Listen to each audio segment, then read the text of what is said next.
आपको पता है स्थिति आपके परिश्रम से आती है, पर कई बार स्थिति ठाकुर जी भेजते हैं आपका परीक्षण करने के लिए, देखने के लिए कि अब आप क्या इसमें क्या निर्णय लेने वाले हैं, और आपके द्वारा लिया गया निर्णय वो ठाकुर जी को प्रसन्न होता है। नरसिंह मेहता इतने भोले हमारे, उनके भोलेपन पे ही हमारे द्वारिकाधीश इतने प्रसन्न। नरसिंह मेहता के बेटा का ब्याह हुआ निश्चित, मैं कथा में सुनाया करता हूं, बड़ी सुंदर कथा है। तो जैसे ही ब्याह निश्चित हुआ तो अब नरसिंह मेहता बेचारे सामान्य, लेकिन जिस कन्या से बेटा का ब्याह होना था वो कन्या के पिता बड़े धनवान, और नरसिंह मेहता का कीर्तन इतना प्रसिद्ध था और नरसिंह मेहता की भक्ति इतनी प्रसिद्ध थी कि वो जिस नगर में जाते थे सब लोग उनको वंदन जरूर करते थे। तो इसी वंदन के भाव में देख करके एक नगर सेठ ने अपनी बेटी का ब्याह नरसिंह मेहता के पुत्र से पक्का कर दिया। ये बढ़िया चित्र लगवा दिए भक्तों के, आते रहेंगे याद कोई ना कोई। तो बहुत देर से नरसिंह मेहता जी कह रहे थे, बोले आए हो गुजरात, जूनागढ़ पास ही है, हमारा नाम थोड़ा ले लो द्वारिकाधीश जी के चरणों में। अभी सब लगभग प्रयास करूंगा जितने हैं सबके चरित्र आए। तो नरसिंह मेहता एक नगर सेठ की कन्या से अपने बेटे का ब्याह निश्चित कर दिया। अब वो सेठ जी ने अपनी बेटी का ब्याह निश्चित किया तो 4-5 और सेठ मिले, उन्होंने कहा हमने सुना आपने अपनी बेटी का ब्याह पक्का कर दिया। तो सेठ जी बोले हाँ कर दिया। बोले किससे किया? बोले नरसिंह मेहता से, उनके बेटे से।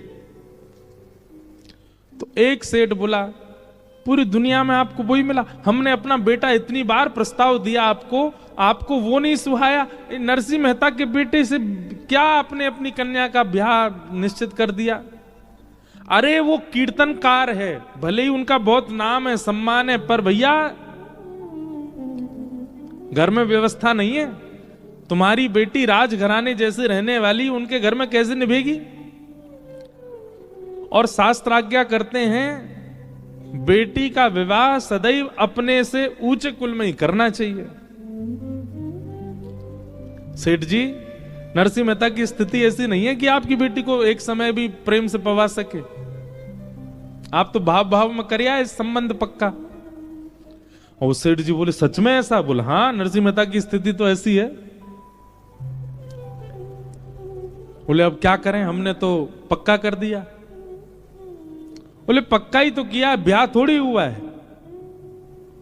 ब्याह हो जाए तो बात अलग है, अभी पक्का ही तो हुआ है, तोड़ दो संबंध।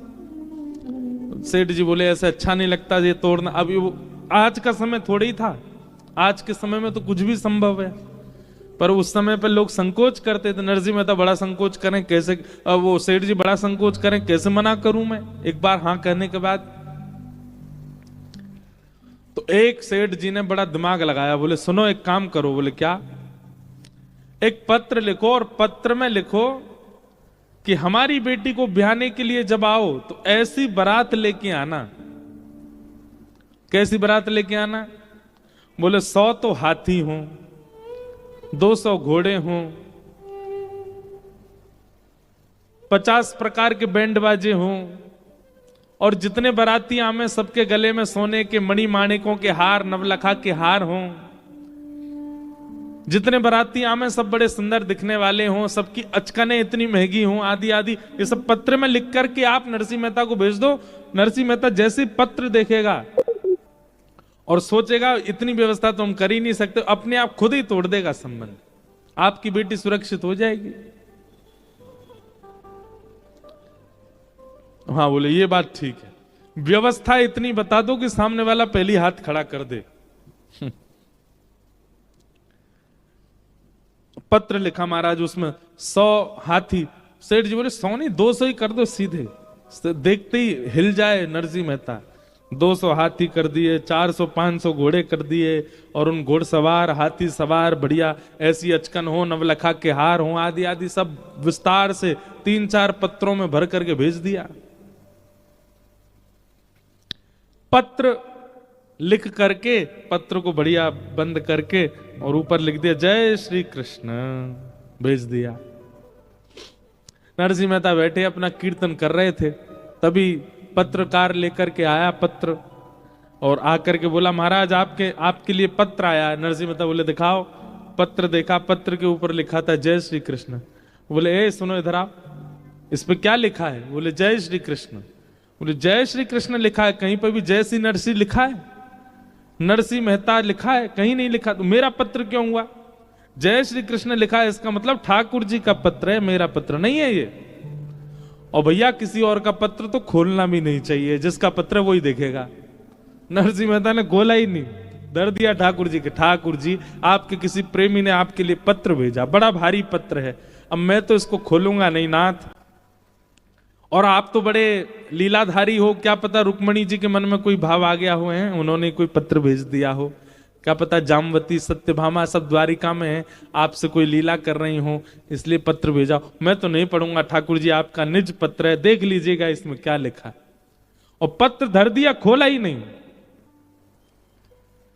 ठाकुर जी मन ही मन सोच रहे नरसिंह 200 हाथी लिखे इसमें, खुल तो ले एक बार। पर नरसिंह मेहता तो ठाकुर जी को छोड़ दिया। अब यहां सेठ जी ने कुछ दिन प्रतीक्षा करी कि नरसिंह मेहता संबंध तोड़ने का कुछ भाव करेंगे, पर नरसिंह मेहता की तरफ से तो कोई प्रस्ताव ऐसा आया नहीं। सेठ जी ने बीच में एक बार किसी को भेजा, बोले जाके देख पूछ के आओ नरसिंह मेहता तैयारी कर रहा है क्या। तो कोई गया, जाकर बोला बोले हम तुम्हारे बेटे का जहां संबंध हुआ वहीं से आए हैं, वो लोग पूछ रहे हैं सब तैयारी। हाँ सब तैयारी चल रही है महाराज, हम बारात लेके आएंगे, उनसे कह दीजिएगा, कोई चिंता की बात नहीं। उस व्यक्ति ने जाके कहा तो उनको सेठ जी को विश्वास हो गया, जो जो हमने लिखा वैसी ही बारात आएगी।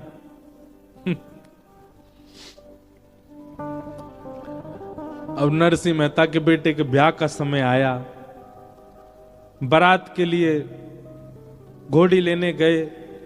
एक बेचारी घोड़ी बूढ़ी हो गई थी, मरणासन अवस्था में थी, कुछ ही दिन में उसके जो है प्राण जाने वाले थे, उसको तो लेके आए। बारातियों के पास गए तो बाराती उल्टा कर्जा बोले हमारा कर्जा है, तुम पहले वो चुकाओ फिर जाएंगे। नरसिंह मेहता के बेचारे 4-5 बाराती हो गए, उनमें भी 1-2 अंधे थे, 2-3 ऐसे थे जो बिना किसी सहारे के चल ही नहीं पा रहे, ऐसी तो बारात। नरसिंह मेहता लेकर निकले अपने पुत्र की बारात। घर में विराजमान ठाकुर जी बेचारे मन में सोचने लगे, मेरे नरसिंह ने पत्र मेरे चरणों में रख दिया, ये कह के कि आपका पत्र है, आप जानो। अब तो मुझे ही जानना पड़ेगा। और जो जो पत्र में लिखा था सब ठाकुर जी ने देख लिया। हमारे श्री द्वारिकाधीश तुरंत बलराम जी के पास गए, बोले दाऊ दादा चलो। बोले कहां? बोले बारात में जानो। बोले कौन की? एक हमारे भक्त है के लाला की बारात में जानो, चलो। और यदुवंशियों को सबको तैयार कर दिया महाराज। इसी कलिकाल में ऐसे सुंदर सुंदर हाथी, हाथियों के ऊपर रत्न जड़ित सिंहासन, उन सिंहासनों पर सुंदर सुंदर राजा बैठे हैं। दुनिया भर के घोड़े, उन घोड़ों पर सुंदर यदुवंशी बैठे हैं। यहां से कुछ घोड़े आ रहे हैं, इधर से कुछ हाथी आ रहे हैं। इतने में बीच में जाने जाने कौन आकर के वो बूढ़ी सी जो घोड़ी चल रही थी उसको हटा के बढ़िया सी घोड़ी पर उनके पुत्र को बैठा दिया। नरसिंह मेहता सोचने लगे हमारा पुत्र घूमता रहता, उसके मित्र वित्र ही आ रहे होंगे सब। देखते ही देखते नरसिंह मेहता को क्या पता, वो तो कीर्तन करते हुए चल रहे थे। जैसा जैसा पत्र में लिखा था वैसी ही बारात निर्मित होती चली गई। दूर दूर तक महाराज देखें तो राजकुमारी राजकुमार चल रहे हैं, सब यदुवंशी। वो सेठ जी जिनकी पुत्री से ब्याह होना था, उनसे किसी ने जाके कहा, बोले नरसिंह मेहता के पुत्र की बारात आ रही है। बोले यहां से नहीं दिखेगी, किसी पहाड़ी पे ऊपर चढ़ के चोटी पे से देखनी पड़ेगी, इतनी विशाल बारात है। बारात जाकर के देखी महाराज, ऐसे ऐसे हाथी, ऐसे सुंदर उनके दांत, ऐसे सुंदर घोड़े, ऐसे सुंदर राजकुमार। और उस बारात में सबसे आगे जब देखा तो नरसिंह मेहता का पुत्र एक घोड़ी पर बैठ करके चल रहा है, और एक तरफ साक्षात श्री बलराम जी और दूसरी तरफ श्री द्वारिकाधीश नृत्य करते हुए बारात लेकर के जा रहे हैं। क्यों? नरसिंह मेहता ने समर्पण कर दिया।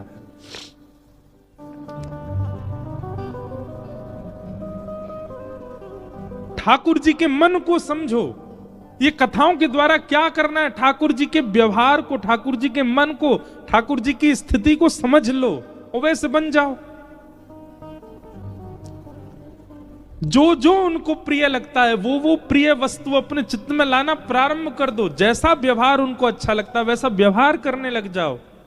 जो आहार उनको प्रिय लगता है वो आहार पाने लग जाओ। जैसा वस्त्र उनको प्रिय वैसे पहनने लग जाओ। ये कथाएं किस लिए होती हैं? ये पितृ मुक्ति के लिए, ग्रह शांति के लिए, व्यापार वर्धन के लिए। ये सब नहीं है, ये सब आप अपने कर्मों से कर सकते हैं।